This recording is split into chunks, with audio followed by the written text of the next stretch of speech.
Kidlat News Updates. Sa ating mga balita, Bamban Mayor Alice Go maaari pang tumakbo sa 2025 elections sa kabila ng preventive suspension ayon sa COMELEC. Mga truck na may dalang agricultural goods exempted sa toll increase.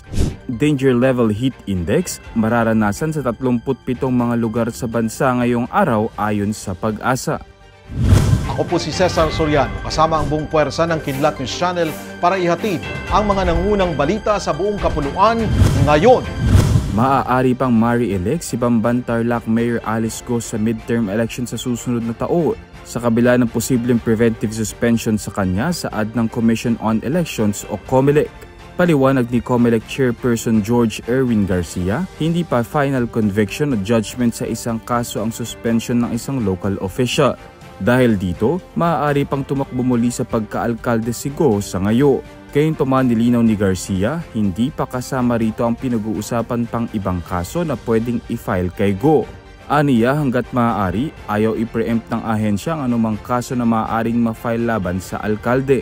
Matatanda ang humiling ang Department of Interior and Local Government sa Office of the Ombudsman na ilagay si Go sa preventive suspension para hindi niya maimpluwensyahan ang investigasyon sa kanyang pagkakakilanlan at sa kanyang pagkakasangkot sa Philippine Offshore Gaming Operator o POGO sa bayan ng Bamban. Napagdesisyonan ng Toll Regulatory Board o TRB na bibigyan ng exemption sa toll increase ang mga truck na nag-aangkat ng mga produktong pang-agrikultura. Nilinaw naman ng board na mga truckers lang na accredited ng Department of Agriculture o DA ang bibigyan ng exemption. Gagawin ito sa pamamagitan ng rebate program kasama ang toll expressway concessionaires at operators ng Cavitex, NLEX, SCTEX, MCX at SLEX. Ayon sa TRB, nilalayon ng hakbang na ito na mabawasan ang gastusin sa pag-aangkat ng agricultural goods para masiguro ang stability ng food prices. Sakop ng exemption ang lahat ng toll rate hikes na aprobado ng TRB na magsisimula sa June 1, 2024. Posibleng maranasan ngayong araw ang heat index na nasa danger category sa 37 mga lugar sa bansa. Batay sa weather forecast ng Philippine Atmospheric Geophysical and Astronomical Services Administration o Pag-asa.